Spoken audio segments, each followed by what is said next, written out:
مجلس کی بات ہے، ذکر حسین اور ذکر اہل بیت کی بات ہے، اور ہم اس سے پڑھانا نہیں چاہتے۔ میں شوق میں اور توسل میں، جس کا ذکر ہے اسی سے توسل کے عنوان سے میں ممبر پہ آ جا رہا ہوں اس وقت، اور میں پڑھنے کی پوزیشن میں نہیں۔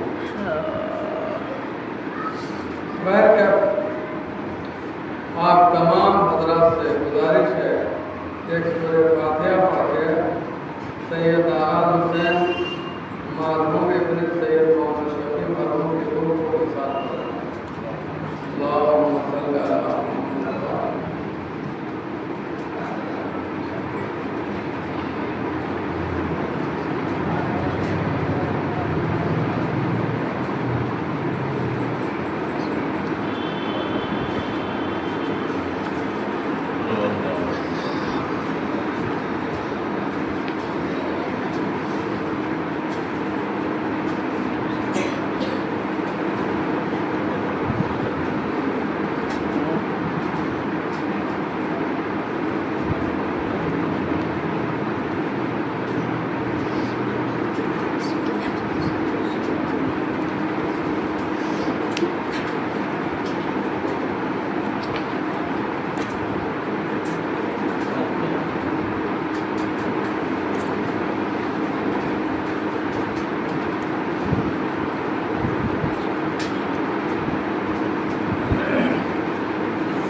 پروردگار عالم ارشاد فرما رہا ہے